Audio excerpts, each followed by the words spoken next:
شروع ہو گیا.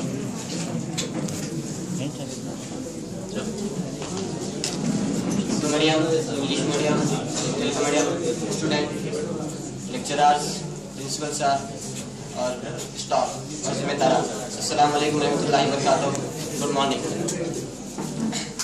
آزاد کی کہانی، آزاد کی زبانی. السلام علیکم ورحمۃ اللہ وبرکاتہ. میں محمد ابو کلام آزاد آپ سے مخاطب ہوں. ادھر کچھ سال سے میری یاد میں میری یوم پیدائش کو قوم یومی تعلیم کے طور پر ہندوستان اور دنیا کے دیگر ممالک میں تقاریب کا اہتمام کیا جا رہا ہے. دنیا سے گزر جانے والے ایک خادم کے بارے میں آپ لوگوں کے جذبے کو دیکھ کر میرا دل نہیں مانا اور میں گری راج گورنمنٹ کالج کے اس قومی یوم تعلیم نیشنل ایجوکیشن ڈے پروگرام میں آپ سے ملاقات کرنے اور آپ کو اپنے حالات بتانے چلا آیا. عزیز ساتھیوں، اب تو دنیا میں کافی ترقی ہو چکی ہے. ہندوستان کا عظیم تر ہندوستان اور شہر حیدرآباد بہت ترقی کر چکا ہے. اب تو انسانوں میں سیل فون انٹرنیٹ نے دوریاں خلوتوں میں بدل دی ہے. اونچی عمارتیں بن گئی ہے. لوگوں کے پاس سفر کے لیے آرام دہ قیمتی گاڑیاں آ گئی ہے اور شہر کنکریٹ کے جنگل بن گئے ہیں. رات کے وقت روشنیوں کو دیکھ کر دن کا سا سما گما ہو رہا ہے. لیکن مجھے اس بات کی خوشی ہے کہ اتنی ساری مادی ترقی کے باوجود لوگوں نے اپنی تاریخ نہیں بھولی ہے اور اپنے اسلاف کے کارناموں کو یاد کرتے ہوئے ان سے روشنی حاصل کرنے کی کوشش کی جا رہی ہے. یہ بڑی خوش آئندہ بات ہے کہ لوگوں نے ملک کی آزادی کے دلانے کے لیے جدوجہد کرنے والوں کو نہیں بھلایا. میں بابا قوم مہاتما گاندھی اور ملک کے وزیر اعظم پنڈت جواہر لال نہرو کا دوست ابو کلام آزاد ہوں. جب ملک آزاد ہوا تھا تو پنڈت نہرو نے مجھ سے کہا تھا، مولانا آپ نے علم کے میدان میں بہت ترقی کی ہے، آپ کو اس ملک کے نوجوانوں کی اچھی تعلیم کے زیور سے آراستہ کرنا ہے اور ملک میں معیاری تعلیم کا ڈھانچہ تیار کرنا ہے. اس لیے آپ اس ملک کے وزیر تعلیم کی ذمہ داری سنبھالیں اور تعلیم کی ترقی کے پروگرام شروع کریں. میں نہ چاہتے ہوئے بھی پنڈت نہرو کی بات نہ ٹال سکا اور ملک کا وزیر تعلیم بن گیا. مجھے خوشی ہے کہ ہر ترقی کے پروگرام ہر سال 11 نومبر کو میرے یوم پیدائش کو آپ لوگ قوم یوم تعلیم منا رہے ہیں اور اس ضمن میں آگے بھی جلسے اور سیمینار کر رہے ہیں. اس موقع پر میں خود اپنے حالات زندگی آپ کے سامنے رکھتا ہوں. عزیز ساتھیوں، میں ابو کلام آزاد، میرا نام محمد الدین احمد ہے. میرے والد کا نام مولانا خیر الدین اور والدہ کا نام آمینہ ہے. 1857 کے حالات کے بعد میرے والد نے بلد الامین مکہ معظمہ سے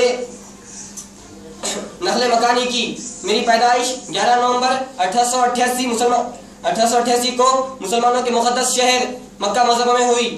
یہ وہ شہر ہے جہاں اللہ کا گھر خانہ کعبہ ہے، جس کے حج کے لیے ہر سال لاکھوں مسلمان دنیا کے چپے چپے سے یہاں آتے ہیں. میری تعلیم و تربیت میں میری والدین نے اہم حصہ ادا کیا. 5 سال کی عمر میں حرم شریف میں میری بسم اللہ خوانی ہوئی. اس طرح پڑھائی کا آغاز مقدس مقام سے ہوا. میرے والد مولانا خیر الدین صاحب بہت بڑے عالم تھے. انہیں دیکھ کر میں بھی اکثر گھر پر مولانا بننے کا کھیل کھیلا کرتا تھا. میری والدہ نے بچپن میں مجھے اچھے اخلاق سکھائے. ایک دن میں نے اپنے والد کے دوست کو گندا آدمی کہا تھا تو میری والدہ نے مجھ سے کہا کہ کسی کو گندا مت کہو، ہو سکتا ہے وہ خدا کی نظر میں ہم سے اچھے ہو. جب میری عمر 10 سال کی ہوئی تو میں اپنے گھر والوں کے ساتھ کولکتہ ہندوستان چلا آیا. گھر پر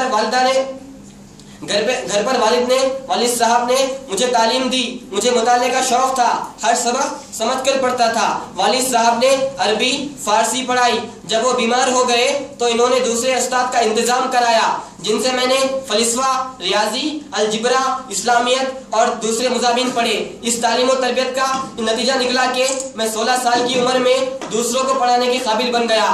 مجھے جیب خرچ کے لیے جو پیسے ملتے تھے اس سے میں کتابیں خرید کر پڑھتا تھا. یہی وجہ ہے کہ مجھے بچپن سے شعر کہنے اور مضامین لکھنے کا شوق ہو گیا. میرے ایک دوست عبد الواحد شاعر تھے، انہوں نے میرا تخلص آزاد رکھا. اس طرح اس وقت سے میرے نام کے ساتھ آزاد تخلص بھی شامل ہو گیا. جب میری عمر 12 سال ہوئی تو میں نے نیرنگ عالم کے نام سے شاعری کی کتاب گلدستہ شروع کی. 1900 عیسوی میں المصباح کے نام سے اخبار جاری کیا. 1902 میں رسالہ السان الصدیق شروع کیا. 1904 میں لاہور میں انجمن حمایت اسلام کے جلسے میں تقریر کی. اس وقت میری عمر 16 سال کی تھی. اپنے بھائی کے ساتھ عراق کا سفر کیا. واپس آ کر الہلال اور البلاغ رسالے نکالے. جب میں نے ہوش سنبھالا تو ہندوستان میں آزادی کے حصول کی تحریک چل رہی تھی. کانگریس بڑی پارٹی تھی جو ملک کی آزادی کی تحریک چلا رہی تھی. گاندھی جی کے کہنے پر مجھے کانگریس کا صدر بنایا گیا. میں نے اپنی تقریر میں انگریزوں سے کہہ دیا کہ جب تک ہمیں آزادی نہیں ملتی ہم فرنگی فوج کی طرف سے دنیا میں ہونے والی جنگوں میں نہیں لڑیں گے. فرنگی ہندوؤں اور مسلمانوں میں تفرقہ پیدا کر رہے ہیں جبکہ ہندو اور مسلمان اس ملک کا اہم کردار ہے اور ایک اہم حصہ ہے. مجھے جدوجہد آزادی کے دوران اپنے ہی لوگوں سے پریشانی اٹھانی پڑی. میں چاہتا تھا کہ مسلمان اسی ملک کا حصہ بنے رہے لیکن محمد علی جناح اور دوسروں نے مسلم لیگ شامل قائم کر لی اور لاہور کے جلسے میں ہندوستان کی آزادی کے مطالبے کے ساتھ ساتھ مسلمانوں کے لیے علیحدہ ملک پاکستان کے قیام کی تحریک شروع کر دی. اس وقت انگریز ملک کے بڑے لیڈروں کو جیل میں ڈال رہے تھے. مجھے بھی گاندھی جی اور نہرو جی کے ساتھ جیل جانا پڑا. مجھے 6 مرتبہ جیل جانا پڑا. آخری مرتبہ مجھے احمد نگر کے جیل میں رکھا گیا. ہمیں جیل میں دنیا کی کچھ خبر نہیں ہوتی تھی. میں جیل میں قیام کو موقع غنیمت جان کر تصنیف اور تالیف میں وقت گزارنے لگا. مجھے جیل میں اپنی چائے خود بنا کر پینا پڑتا تھا. میرے جیل میں قیام کے دوران ہی میری علیل بیوی زلیخا بیگم کا انتقال ہو گیا. جیل سے رہائی کے بعد آزادی کی لڑائی تیز ہو گئی. عبوری حکومت بنائی گئی. 15 جنوری 1947 کو مجھے وزیر تعلیم بنایا گیا تاکہ ہندوستان میں تعلیم کے شعبوں میں نئی تبدیلیاں لا سکے.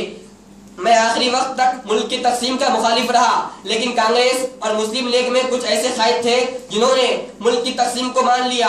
15 اگست 1947 کو ہندوستان آزاد ہوا لیکن ملک تقسیم ہو گیا جس کا مجھے افسوس رہا.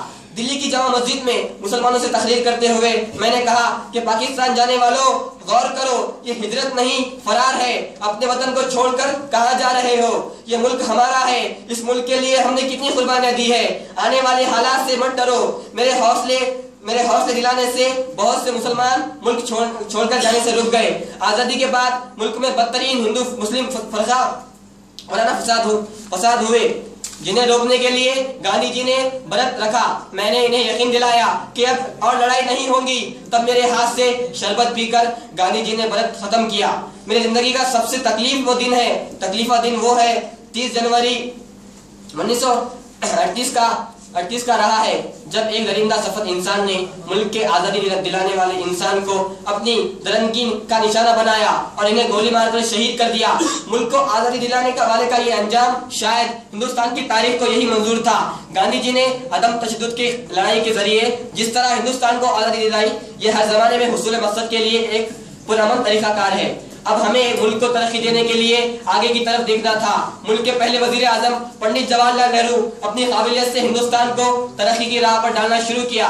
5 سالہ منصوبہ پر عمل آوری سے مختلف شعبوں میں ہندوستان کی ترقی ہوتی رہی. میں نے 22 فروری 1958 تک یہ بحیثیت وزیر تعلیم 11 سال خدمت پیش کیے. 1952 میں رامپور سے اور 1957 میں ہریانہ کے گڑگاؤں سے پارلیمنٹ کے لیے منتخب ہوا. میں پارلیمنٹ میں کانگریس کا ڈپٹی لیڈر اور وزیر اعظم کا مشیر رہا. میں نے تعلیم کو ترقی دینے کے لیے ڈاکٹر تارا چند ہمایوں کبیر اور ڈاکٹر غلام اسدی جیسے ماہرین تعلیم کی خدمات حاصل کیے. میرے دور میں بچوں کے لیے بنیادی تعلیم کو لازمی قرار دیا گیا. سیکنڈری اسکول کھولے گئے. استاد کی تخراج عمل میں لائے گئے. معذور بچوں کو خصوصی تعلیم دی گئی. اعلیٰ تعلیم کے فروغ کے لیے یونیورسٹی گرانٹس کمیشن قائم ہوا. آرٹس سائنس اور تکنیکی تعلیم پر توجہ دی گئی. اکیڈمیا قائم ہوئے اور ملک تعلیمی ترقی حاصل کرتا گیا. آج میں دیکھ رہا ہوں کہ ہندوستان میں تعلیم کے شعبے میں کافی ترقی ہوئی اور وہ ساری دنیا میں اپنی معیاری تعلیم کے سبب پسند کیا جا رہا ہے. خدا نے مجھ سے تصنیف و تالیف کا کام لیا. ترجمان قرآن کے نام سے قرآن کی تفسیر 18 پاروں کا کام مجھ سے ہوا. میں چاہتا ہوں کہ کوئی اس کام کو پائے تکمیل تک پہنچائے. میں نے جیل سے جو خط حبیب الرحمان شیروانی کو جو لکھا تھا ان کی اہمیت پیش نظر غبار خاطر کے نام سے شائع ہوئے. میں نے ایک کتاب انڈیا ونز فریڈم لکھی ہے جس کے 30